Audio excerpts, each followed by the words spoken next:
Let's do it.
Dorothy Dandridge's path in life was set from the start.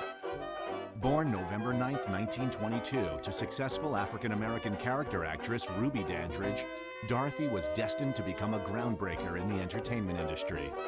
On the stage from childhood, Dorothy and her sister formed the Wonder Children. They toured the Southern Circuit of Baptist churches, performing skits, musical numbers, and even the occasional poem.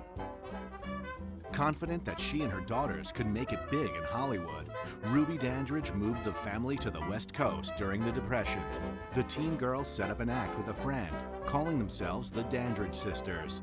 They found quick success, winning bit parts in films, touring Europe, and playing sets at the famed Cotton Club. While building her career at the Cotton Club, Dorothy met a young African-American tap dancer by the name of Harold Nicholas.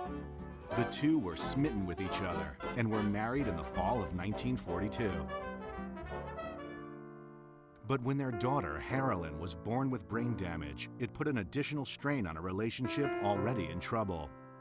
Dorothy and Harold divorced in 1951, and she went back to focusing on her career. When Dorothy was growing up, most African-American actors were relegated to playing maids and butlers in film roles. But Dorothy saw herself as a leading lady. When director Otto Preminger decided to do an all-black version of the Bizet opera Carmen, entitled Carmen Jones, Dorothy won not only the leading role, but also the heart of its white director. While they had a relationship that lasted several years, they ultimately parted ways. Despite this setback in her personal life, Dandridge was at the peak of her career. Highly regarded by the critics, Carmen Jones was nominated for multiple Academy Awards, including one for Dorothy as Best Actress in 1955. Regardless of her loss to Grace Kelly, this momentous occasion marked the first time that an African-American actress had been nominated for a Best Actress Oscar. But there were few decent parts for an African-American lead in the 1950s. After parts in Porgy and Bess and Island in the Sun, few roles came Dorothy's way.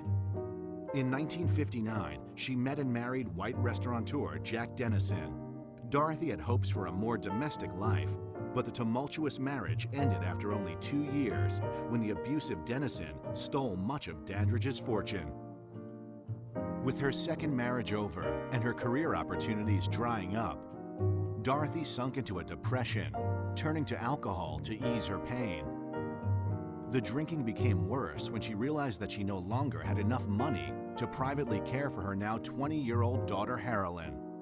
Filing for bankruptcy in 1963, Dandridge agonizingly decided to commit Harolyn to a state hospital. Attempting to pull her life back together, Dorothy started taking medication to alleviate her bouts of depression. She began performing at nightclubs again, making the rounds of the venues she used to pack in the old days. But the rebound didn't last long.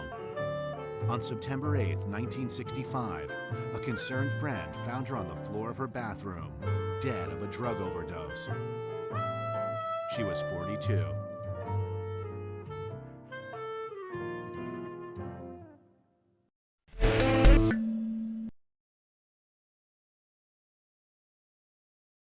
Good morning, Lions. Today is February 23rd, 2012. Before we get started, let's go to the pledge. Will you please rise and join me with the pledge? Attention, salute, pledge. I pledge allegiance to the flag of the United States of America and to the republic for which it stands, one nation, under God, indivisible, with liberty and justice for all. Now will you please remain standing for the moment of silence.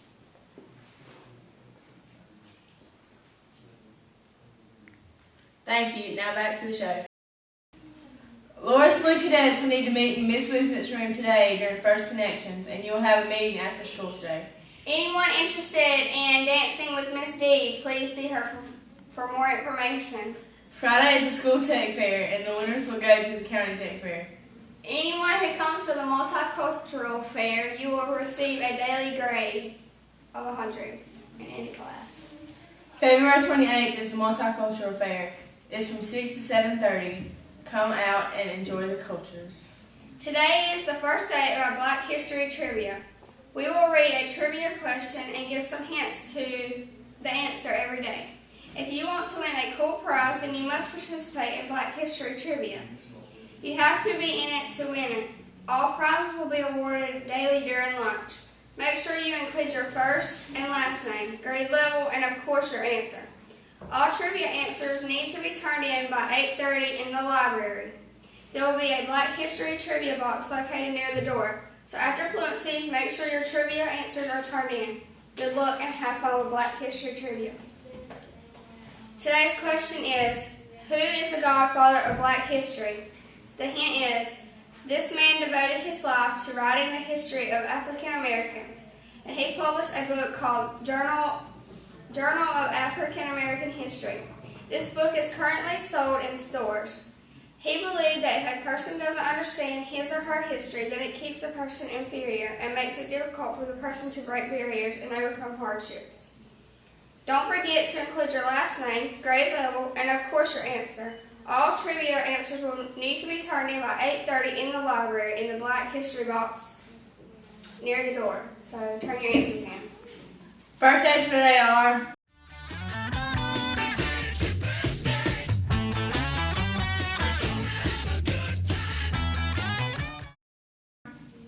Happy birthday! That's all I have for today, Lions. Bye.